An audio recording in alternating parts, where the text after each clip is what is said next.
The Gruffalo's Child by Julia Donaldson. Pictures by Axel Scheffler.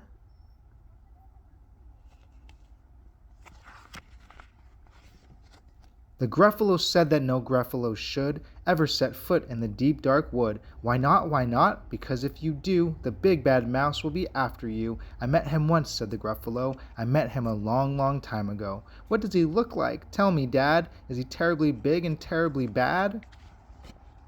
I can't quite remember, the Gruffalo said. Then he thought for a minute and scratched his head. The big bad mouse is terribly strong, and his scaly tail is terribly long. His eyes are like pools of terrible fire, and his terrible whiskers are tougher than wire.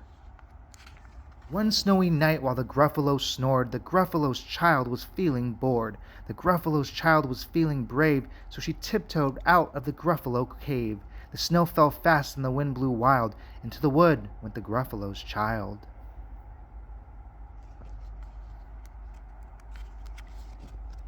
Aha, oh ho, a trail in the snow. Whose is this trail and where does it go? A tail poked out of a log pile house. Could this be the tail of the big bad mouse?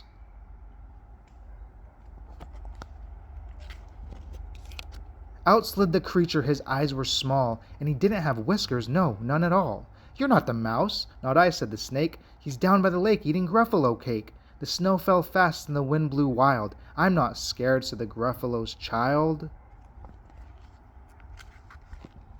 Aha, oh ho, marks in the snow. Whose are these claws? Where do they go? Two eyes gleamed out of a treetop house. Could these be the eyes of the big bad mouse? Down flew the creature, his tail was short, and he didn't have whiskers of any sort. You're not the mouse. Too-hoo, not I, but he is somewhere nearby eating Gruffalo pie. The snow fell fast and the wind blew wild. I'm not scared, said the Gruffalo's child. Aha, oh ho, a track in the snow. Whose is this track and where does it go? Whiskers at last in an underground house. Could this be the home of the big bad mouse?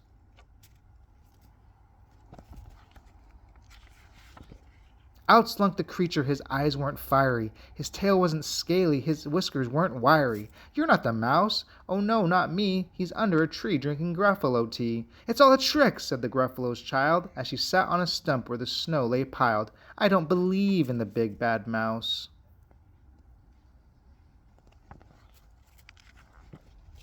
But here comes a little one out of his house, not big, not bad, but a mouse at least. You'll taste good as a midnight feast.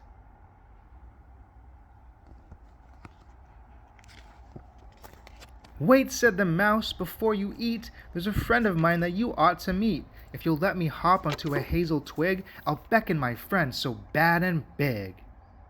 The Gruffalo's child unclenched her fist. The big bad mouse, so he does exist. The mouse hopped into the hazel tree. He beckoned and said, just wait and see.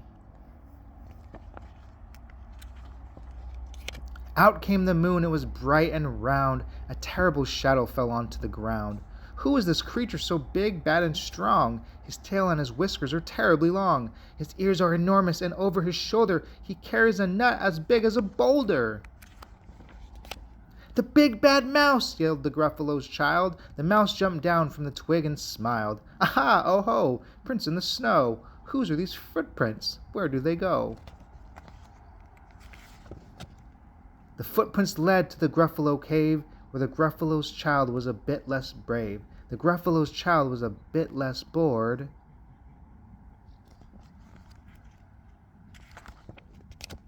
And the Gruffalo snored and snored and snored.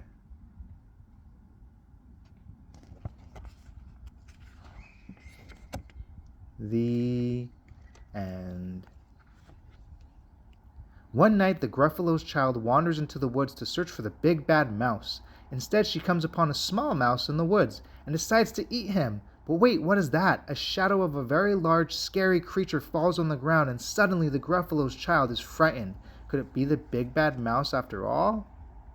The Gruffalo's child.